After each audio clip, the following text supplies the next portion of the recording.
Master Jet, 15 years na po ako sa January 22.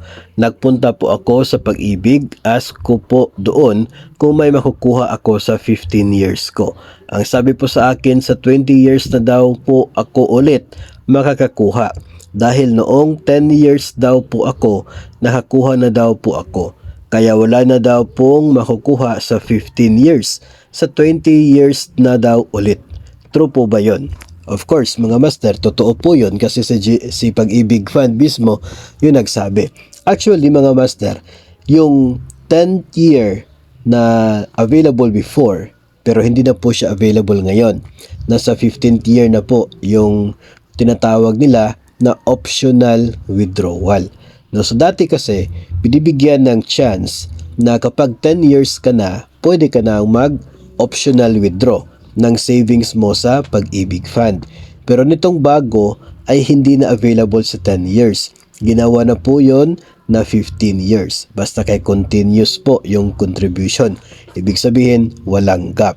Ngayon, ito pong either 10 years or 15 years na withdrawal ay allowed po siya once lamang. No? Ayon po yun sa circular ng Pag-ibig. Once lamang allowed yung optional withdrawal. So, tama po yon na kung ikaw ay nakapag-optional withdraw na noong nag-10 years ka before, kasi available pa siya, ngayon na nag-15 years ka na, hindi siya available. Hindi ka pwedeng mag-withdraw muli ngayon na nasa 15th year ka. At tama po yun na ang susunod mong pag-withdraw ng inyong savings ay kapag doon na sa tinatawag nila na maturity. Kapag umabot ka na ng 240 months na contributions sa Pag-ibig. Yun po yung tinatawag nilang maturity. 20 years po yun, 240 months. Pero kapag if ever na meron po kayong gap, so hindi po siya exactly 20 years.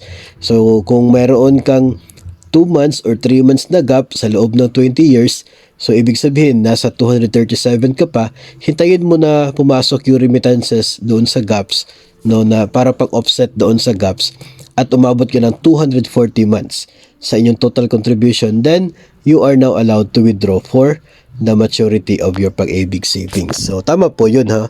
Tama po yun. It's not because baka gawa-gawa lamang yun nila para wala kang makuha, pero yun po is meron po talagang basihan si Pag-ibig, no, na circular order si Pag-ibig na once lang talaga pwede mag-avail ng inyong pong tinatawag na optional withdrawal sa savings.